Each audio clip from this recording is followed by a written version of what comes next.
Hoy, miércoles 29 de abril, vamos con nuestro compañero Víctor Ronquillo.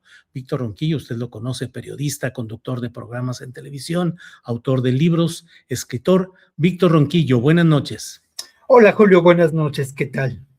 Oye, Víctor, pues no sé de qué íbamos a hablar hoy, pero la neta es que el asunto es Sinaloa, Rocha Moya, Estados Unidos, y antes de cualquier cosa yo te pregunto, ¿qué opinas? ¿Cómo vas viendo todo este tema, Víctor? Creo que lo importante y me parece es el contexto, ¿no? O sea, estos hechos no se dan de manera gratuita, ni mucho menos tienen que ver con la búsqueda de la justicia. Sin duda, el tema es político y ese tema político está relacionado con lo que ha ocurrido con Maru Campos. Y bueno, creo que lo primero que tendríamos que hacer al referirnos a esta realidad es preguntarnos, ¿qué representa en el actual mapa de la realidad política de México y de su futuro Chihuahua? ¿Y qué es lo que encontramos en Chihuahua? Por un lado encontramos, aunque puede ser muy prematuro, la construcción de una figura política que puede ser muy importante para la próxima elección presidencial, Maru Campos.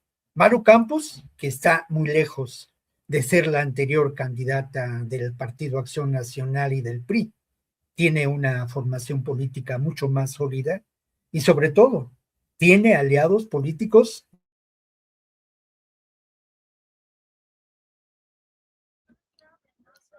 A ver, ahí se atoró un poco el internet con Víctor Ronquillo. Estamos platicando acerca de la opinión que tiene él justamente respecto a este tipo de expresión, este tipo de... Miren, aquí está Tulio 1786, dice, concuerdo totalmente con Víctor, así como Paco Cruz, excelentes periodistas.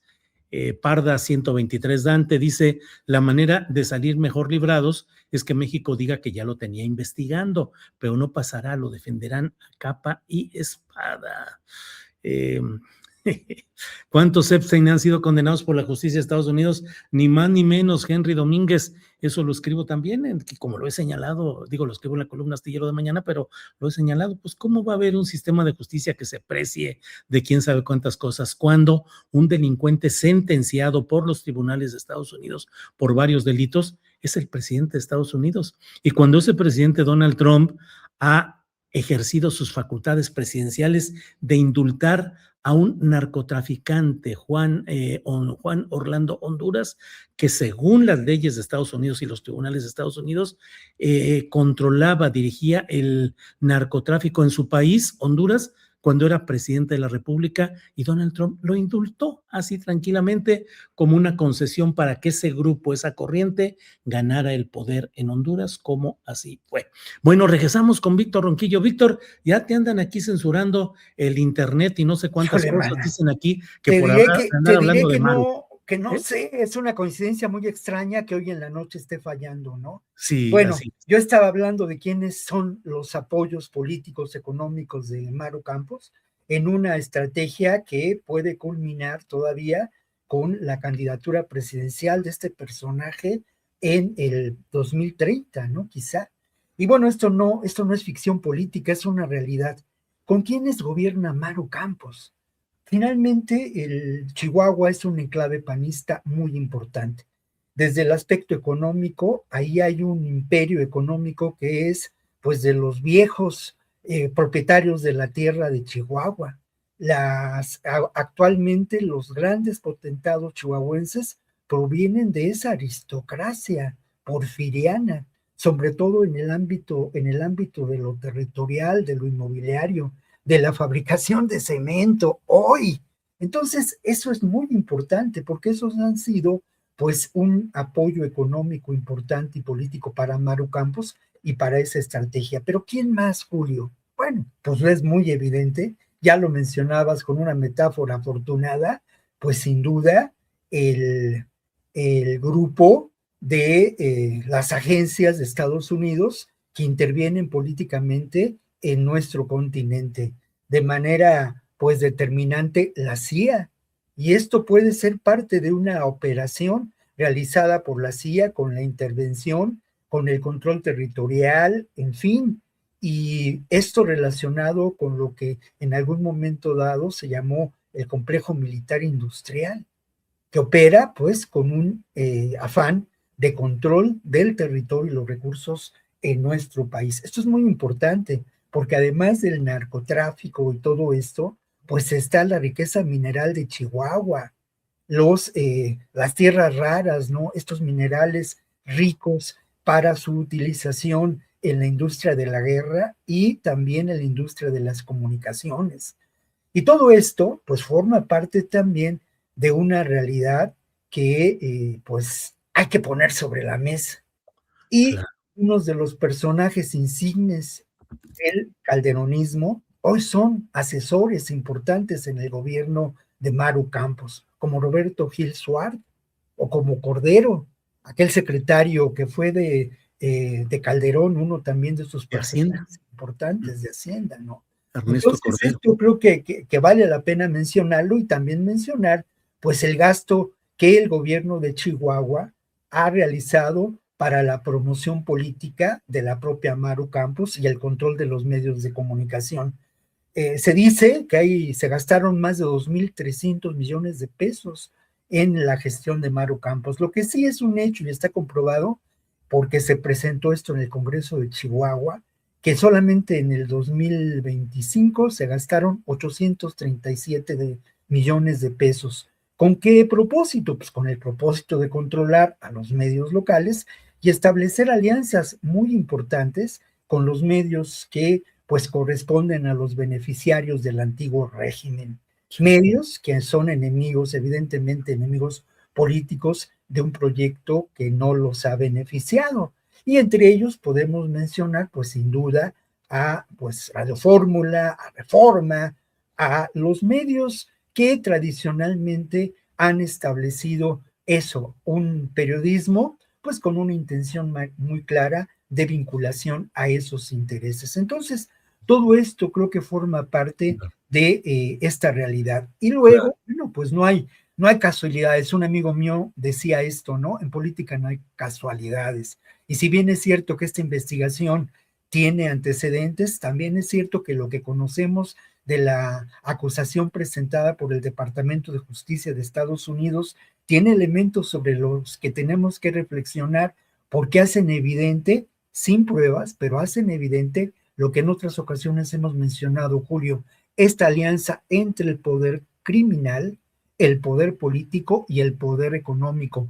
Una alianza que, como decía alguna persona de las audiencias, ¿no? Esto no comienza con Rocha, sino esto es parte, lamentablemente, de un proceso de cooptación del Estado por el crimen organizado, Ahora, no sí, Víctor. solamente en Sinaloa, sino en otros lugares. Ahora, Víctor, ¿qué opinas específicamente de la llegada de Rocha Moya al gobierno de Sinaloa con señalamientos que publicaron en su momento Río 12, el semanario sinaloense tan respetado, algunas columnas de menor monta como la tal Astillero, pero que se publicaron acerca del secuestro de todo el equipo electoral del Claro. PRI en aquel momento por personas armadas para impedir que actuaran y que lo liberaron después de las elecciones, uno. Y dos, el 25 de julio de Sí, 2025, el secuestro del Mayo, el asesinato del principal opositor de Rocha Moya, Héctor Melesio Cuen, que en concreto y como un factor central de lo que hoy está sucediendo, ¿cómo has visto la gestión de Rocha Moya y las críticas a esa gestión? sí, a mí me parece que indudablemente decía eso, lo que conocemos sobre la acusación presentada por el Departamento de Justicia de Estados Unidos alude a esa vinculación de un grupo del crimen organizado con Rocha Moya, concretamente la facción de los Chapitos, en ese momento confrontada a los Mayos. Eso es muy importante.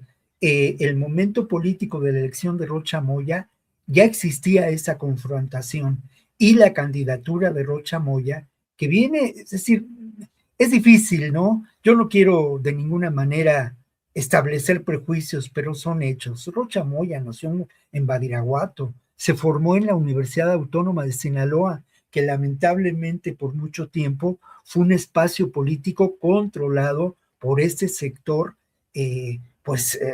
con sospechosa vinculación con el crimen organizado. Ahora, la vinculación del poder político y el crimen organizado en Sinaloa, en Jalisco, en Sonora y en otras entidades de nuestro país es de larga data y forma parte de una historia de la economía y de la política de esos estados que tiene que ser contada. La participación de poderosos narcotraficantes en la banca, digamos, en los bancos de estas entidades.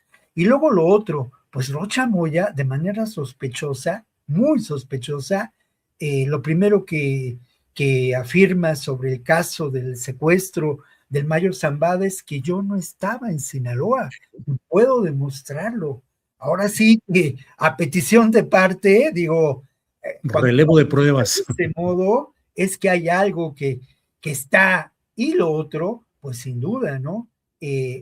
La declaración del propio Mayo Zambada, las declaraciones en esas primeras cartas, vemos cómo es que opera, cómo es que convencieron al Mayo Zambada de que asistiera a esa reunión, pues con la participación de Cuen, que era un personaje importante y en lo supuestamente parte de la estrategia que uno puede inferir, a lo mejor soy demasiado imaginativo, pues era finalmente establecer un acuerdo de paz entre estos dos grupos confrontados del propio cártel de Sinaloa para seguir adelante con el negocio. Y creo que lamentablemente, insisto mucho en esto, ¿no? Más allá de que tienen que probar, de que tienen que presentarse pues hechos, pruebas contundentes, la narrativa, por lo que conocemos de esta acusación, es muy interesante y sí revela estas vinculaciones, Julio, entre el poder criminal y el poder político, ¿no? Bien, Víctor, pues muchas gracias por toda esta reflexión. Sí. Enviaste una imagen. Sí, Julio, es muy importante para mí. Abril Rojas Ángel, pues ella es una fotoperiodista, ella estuvo trabajando pues de manera honoraria, de corazón, como corresponsal de nosotros allá en la flotilla Sumud, y lamentablemente ayer en la noche que platicaba con ella, me hablaba de la presencia de drones. En esta noche ellos iban navegando ya en aguas internacionales hacia Grecia, habían partido de Italia, y ahora Abril lamentablemente ha sido secuestrada por fuerzas israelíes. Ahí está su presencia, ahí está su testimonio, y es muy importante que nos sumemos a esta denuncia y que escribamos a Presidencia para exigir la intervención del Estado mexicano en la liberación de Abril Rojas Ángel, pues que lamentablemente todo indica ha sido secuestrada por fuerzas israelíes junto con otros integrantes de la flotilla Sumud en su viaje rumbo a Gaza, Julio. Ahí dice, además puedes arrobar a la presidenta y al secretario de Relaciones Exteriores en las publicaciones que hemos realizado de lo sucedido durante la intercepción ilegal de nuestra delegada en aguas internacionales para lograr mayor visibilidad. Pues sí, toda la solidaridad y toda la movilización en redes sociales que sea necesaria, Víctor. Pues sí, así Víctor, es, Julio. Sí. Víctor, pues a reserva de lo que desees agregar, como siempre, gracias por estar aquí. No, gracias a ti, Julio. Bueno, pues como siempre se nos quedan varios temas pendientes, pero así es, el acontecer es muy intenso en estos días y supongo que lo será más próximamente, ¿no? Oye, Víctor, uno tras otro y no alcanza uno ni a empezar a entender. Estábamos ayer con Maru Campos y la CIA y el Congreso y si iba a la comparecencia o no, y todo cambia de pronto y hoy estamos en otro tema. Mañana pasado, quién sabe, Víctor, ¿Quién sabe mañana? Ya tendremos chance de platicar. Ya tendremos chance de seguir platicando, mi querido Julio. Víctor, muchas gracias. Nos vemos. Gracias, Julio. Ahí estamos, ¿eh? Hasta luego.